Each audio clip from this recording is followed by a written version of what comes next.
기도하겠습니다. 사랑과 은혜가 충만하신 주님 감사합니다. 오늘도 저희가 주님의 말씀을 듣기 위해 이 자리 가운데 나왔습니다. 아버지, 우리들의 마음을 위로해 주시고 영혼과 모든 것을 주님의 걸어가신 그 길을 온전히 따라 나갈 수 있도록 인도하여 주시옵소서. 감사하고 사랑합니다. 사랑이 많으신 우리 구주 예수 그리스도의 이름으로 기도드렸습니다. 아멘.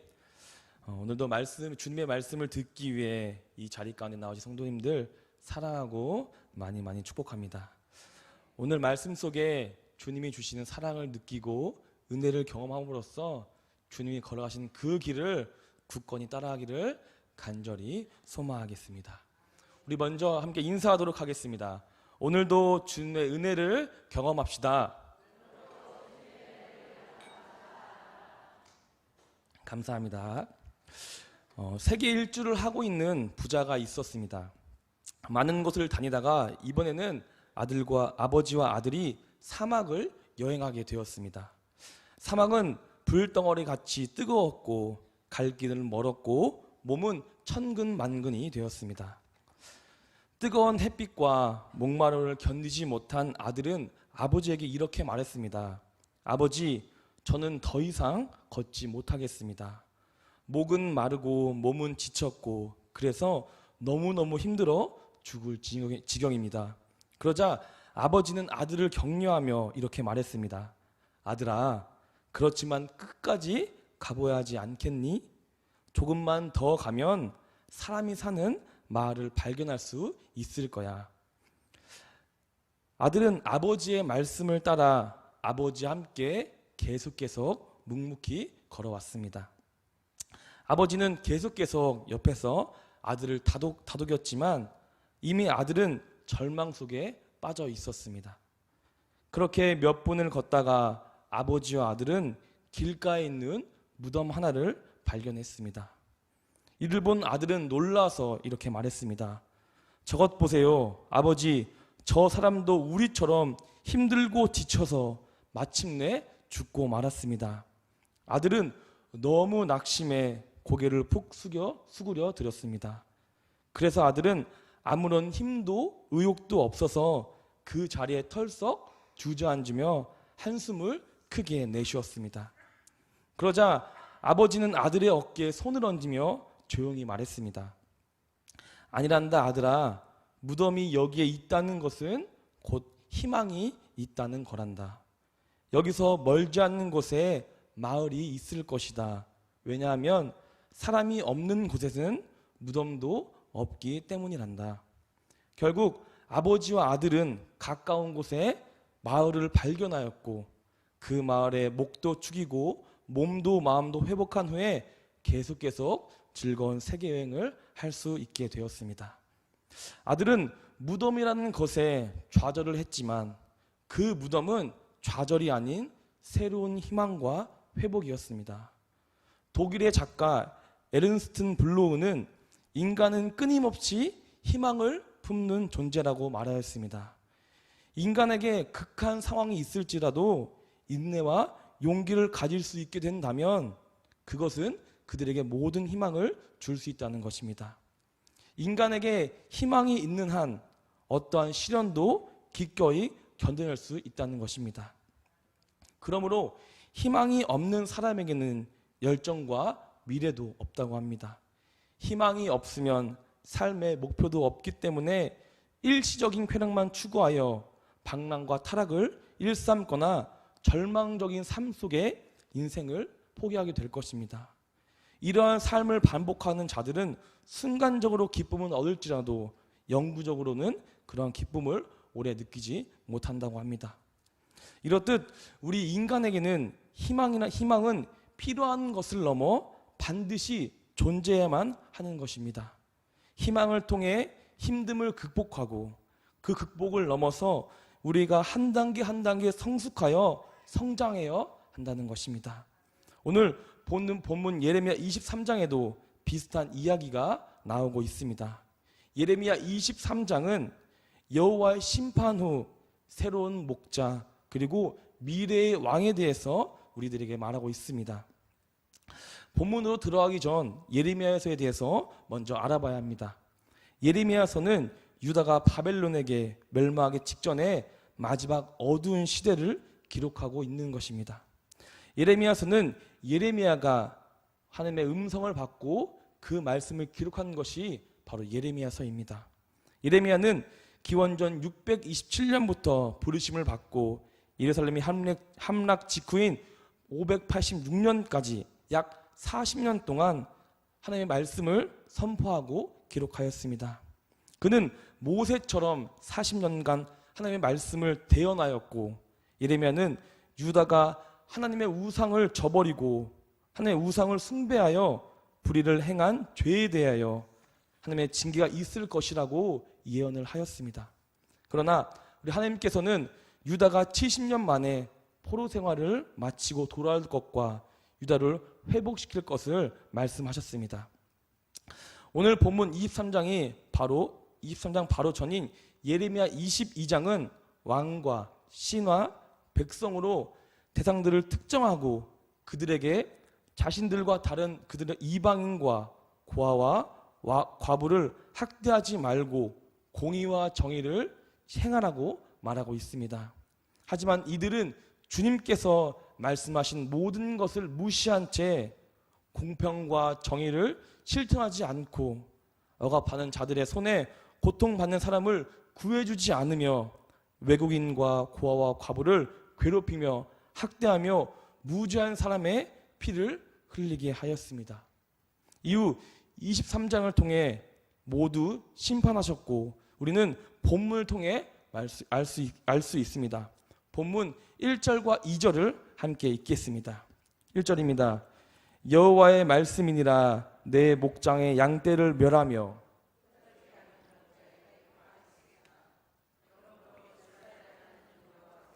내 백성을 기르는 목자에게 이와 같이 말씀하시니라. 너희가 내 양떼를 흩으며 그것을 몰아내고 돌보지 아니하였도다. 보라, 내가 너희의 악행 때문에 너희에게 보응하리라. 여호와의 말씀이니라. 아멘. 오늘 본문에는 단수를 의미하는 목자라고 기록되어 있지만 히브리어 원문을 보게 되면 목자들이라는 단어를 사용해 다수를 가리키고 있습니다. 즉 지도자 한 사람만을 특정적으로 말하는 것이 아니라 왕을 포함하여 종교, 정치 모든 지도자들에게 그들에게 이와 같이 말하고 있는 것입니다. 본문 1절을 새 번역으로 보게 되면 내 목장의 양떼를 죽이고 흩어버린 목자들아 너희는 저주를 받으라. 나 주의 말이라. 아멘. 이렇게 기록되어 있습니다. 본문에 말하고 있는 화는 단순히 분노와 짜증을 낸다는 것을 넘어 그들을 저주함으로써 심판의 임박성과 경고를 말하고 있는 것입니다. 주님께서는 이러한 목자들에게 간단한 경고를 넘어서 그들에게 강력하게 처벌로써 심판을 주신다고 본문을 통해 말씀하셨습니다. 어떤 일이나 사물을 대신 맡기기 위해서 가장 중요한 것은 그 사람의 능력, 재물, 지위가 아니라 바로 그 사람에 대한 믿음입니다. 가장 우선적으로 그에 대한 믿음이 있어야 자신의 것을 온전히 그에게 맡길 수 있는 것입니다. 주님께서는 주님을 대신한 그 양떼를 목자들에게 맡겼습니다. 그러나 그들은 주님의 믿음을 완전히 저버렸습니다. 양떼가 옳지 못한 길을 가고 있어도 뿔뿔이 흩어지고 있는데 그들은 그들을 도와주는 것이 아니라 그들을 방관할 뿐 그들을 돌보지 않았습니다. 그들에게 정의와 공의를 행하지 않았습니다. 그 상황 속에서 우리 목자들은 거짓 평강을 외쳤고 거짓 안전과 거짓 신을 신뢰하여 무지하고 탐욕스럽게 변질했습니다. 그로써 주님의 나라는 세상의 것들로 물들이게 되었고 세상이 중심이 되어버린 나라로 되었던 것입니다. 목자들의 악행은 여러 가지 도덕적이지 못한 삶들이 있었겠지만 가장 궁극적인 악행의 원인은 하나님의 양떼들, 하나님의 백성에 대한 그들이 정의와 공의를 돌보지 못한 것과 더 중요한 주님께서 맡겨주신 그 믿음을 무시했기 때문입니다. 사랑하는 산도교회 성도 여러분, 주님에 대한 믿음이 우리의 전부입니다. 믿음을 버린다면 방향과 목적을 잃어버린 배와 같습니다. 모든 것을 버린 것과 아무것도 할 수 없는 빈털터리, 인생과 다름이 없는 것이 바로 주님에 대한 믿음이 없는 삶입니다. 그리스도인들에게 모든 것은 믿음으로 연결되어 있고 믿음으로 시작하여 믿음으로 끝을 맺게 됩니다. 그렇다면 우리는 이러한 믿음을 어떻게 흔들리지 않게 믿고 나아갈 수 있겠습니까? 로마서 10장 17절은 말하고 있습니다. 함께 읽겠습니다. 그러므로 믿음은 들음에서 나며. 아멘. 성경에도 말하듯이 믿음은 주님의 말씀에 들음에서 나온다고 말하고 있습니다. 성경은 단순한 책이 아닙니다. 바로 주님의 말씀 그 자체가 바로 성경입니다. 우리는 세상의 소리에 귀를 기울이는 것이 아니라 바로 주님의 말씀에 귀를 기울이면서 그 말씀에 우리의 목숨을 걸며 살아나가야 합니다. 바로 이것이야말로 믿음에 성숙할 수 있는 가장 큰 또 가장 위대한 방법입니다. 그로써 우리들의 믿음이 강건해지고 거짓 목자들처럼 주님의 믿음을 배반하는 것이 아닌 주님의 믿음에 강력히 응답하고 보답하는 참된 믿음의 사람이 되길 간절히 소망하겠습니다. 이제는 심판의 경고와 압박을 넘어 2절을 통해서 주님께서는 심판을 선언하고 있습니다. 본문 2절 후반주에 보게 되면 너희의 악행 때문에 너희에게 보응하리라 여호와의 말씀이니라 라고 말씀하고 있습니다. 보응하리라는 두 가지의 뜻을 지니고 있습니다. 첫 번째는 책임을 묻다, 두 번째는 처벌하다 의미로서 너희 목자들에게 모든 책임을 묻고 그로써 너희들의 악행을 나 여호와께서 직접 심판으로서 처벌하겠다는 의미를 지니고 있습니다. 주님께서는 더 이상 목자들을 봐주지 않으셨습니다. 약한 처벌과 간단한 재앙이 아닌 주님께서는 심판으로서 목자들의 직분과 모든 것을 박탈하였습니다. 바로 이 모든 것은 주님이 주신 믿음을 배반함으로써 주님이 맡겨주신 그 양들을 지키지 못했기 때문에 그들에게 이러한 심판이 주어졌던 것입니다. 바로 그 양떼들이 우리들입니다. 주님께서는 양떼를 너무나 사랑하고 아꼈기 때문에 양떼를 돌보지 않는 그 목자들에게 심판의 벌을 내린 것입니다. 우리는 그 사랑을 느끼며 그 사랑을 가슴에 품으며 살아갔으면 좋겠습니다. 하지만 주님께서는 심판을 통해 그들을 저주하고 멸망시켜 끝을 내는 것이 아니라 그들에게 새로운 구원의 계획을 말씀해주고 계십니다. 본문 3절과 4절을 함께 읽겠습니다. 본문 3절입니다. 내가 내 양떼에 남은 것을 그 몰려갔던 모든 지막에 모아 다시 그 우리로 돌아오게 하리니 그들의 생육이 번성할 것이며 내가 그들을 기르는 목자들을 그들 위에 세우리니 그들이 다시는 두려워하거나 놀라거나 잃어버리지 아니하리라 여호와의 말씀이니라. 아멘. 오늘 말씀의 가장 중요한 것입니다. 주님께서는 심판 후 끝이 아니라 심판 후 희망과 그로써 회복을 준다고 말씀하고 있는 것입니다. 하나님의 심판은 심판 자체가 그 목적이 아닌 우리를 구원으로써 희망과 회복을 주기 위함이라는 사실을 우리는 기억해야 합니다. 그로써 주님께서는 구체적으로 구원 계획을 설명해 주시고 계십니다. 첫 번째는 남아있는 양떼들과 흩어져 있는 양떼들을 모두 모아 다시 양떼들이 살던 목장으로 데려가는 것. 두 번째는 모두 모은 양떼들을 다시 생육하고 번성하는 것. 세 번째는 그들을 기르는 새로운 목자를 세운다는 것. 이 세 가지 구원 계획을 통해 백성들에게 새로운 희망과 회복을 주고 계십니다. 여기서 알아야 할 것은 심판 이후 주님이 직접 개입한다는 사실입니다. 새로운 목자들을 세우고 그들로서 양떼들을 다시 모아 생육하고 번성하여 그들로서 할 수 있지만 주님께서는 직접 심판 이후 가장 처음 희망을 그들에게 주고 있다는 것입니다. 양떼를 회복하신 주님은 그들에게 심판을 주셨습니다. 그렇습니다. 우리들을 심판하시는 분도 회복하는 분도 그 누구도 아닌 오직 주님밖에 없다는 사실을 우리는 인지해야 합니다.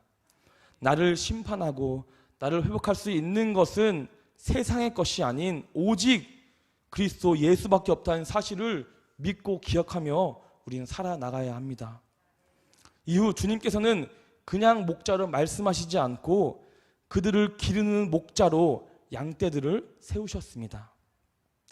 기르는 목자는 앞에서 언급된 목자들과 반대되는 의미로서 참 목자들을 말하고 있습니다. 참 목자는 양떼들을 두렵거나 놀라지 않게 하고 잃어버리거나 방관하지 않는 목자입니다. 주님께서는 힘들었던 양떼들에게 희망과 회복을 주셨다는 것입니다. 너희들은 잘 보살피고 챙겨줄 새로운 목자, 너희들을 기르는 목자를 주신다고 너희는 이제 걱정하지 말고 그들을 믿고 더 나아가 나를 믿고 따라오라고 주님께서는 말씀하시는 것입니다. 더 나아가 기르다라는 단어의 뜻을 살펴보면 보살펴 자라게 하다, 우수한 능력이나 자질을 가르쳐 양성하다라는 의미를 지니고 있습니다. 주님께서는 자기의 능력만 믿고 힘으로 강압적으로 하는 목자가 아닌 양떼 하나하나까지 그들의 능력을 기르며 자질을 가르치며 양성함으로써 그들을 위로함으로써 참 목자를 세워준다고 말씀하셨습니다. 참 목자를 세워주신 것, 양떼들을 돌보지 못한 목자들을 심판하는 것, 이 모든 것은 단 한 가지, 우리를 사랑하기 때문인 것입니다. 더 나아가 이제는 주님께서 미래의 왕까지도 새롭게 주신다는 희망의 약속을 말씀해 주십니다. 우리 5절부터 8절까지를 한 절씩 교독하시고 마지막 8절을 함께 읽겠습니다. 5절입니다. 여호와의 말씀이니라. 보라, 때가 이르리니 내가 다윗에게 한 의로운 가지를 일으킬 것이라. 그가 왕이 되어 지혜롭게 다스리며 세상에서 정의와 공의를 행할 것이며